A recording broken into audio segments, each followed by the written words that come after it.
Chris, one of the things I think that's really exceptional about R'evolution is that night after night, people quickly come to understand that this whole restaurant concept is around the promotion and, of course, at the same time, the preservation of the 7 distinct nations of Louisiana.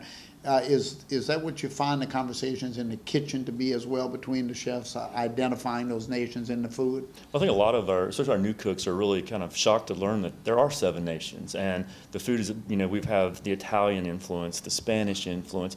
Everyone thinks of the French influence, but there's the African influence and the Native American influence. They don't necessarily think of that. Yeah. And it's really kind of refreshing for them to see that. It's interesting at my culinary school at Nicholls State. I sit in the classroom and I start to give this great oration about the Native Americans and 16 tribes being in Louisiana, and they gave us hot rock cooking and all the wild game, crawfish, filet for our gumbo, and the students look at me like, the Indians? And I'll say, yeah, Choctaw, and the red swamp crawfish is their tribal symbol, and the garfish is a tribal symbol. So when we pay homage to the Native Americans on our wall here, it's important that all of our guests in the restaurant also know, and one of the things we want to make sure that our staff here on the floor understands, is that that's an important part of every guest experience here as well. And certainly the menu reflects that as we look at the French influence on our food. I mean, you can look at all of these beautiful dishes, whether it's our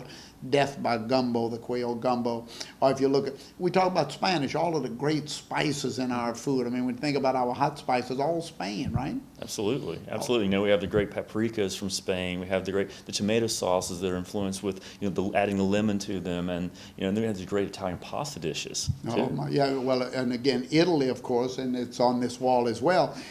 Italy comes in 1860 after the end of the Civil War, and they bring with them not only families of cooks, but families destined for greatness in cooking. They're also doing our wonderful breads. They're doing the muffulettas, which are so famous today.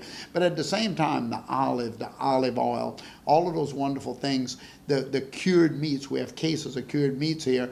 And it's interesting to see our guests in the restaurant slowly start to absorb the fact that everything they're eating, every view they're viewing, is all about the nations that created this wonderful mixture that we call Creole or Creole.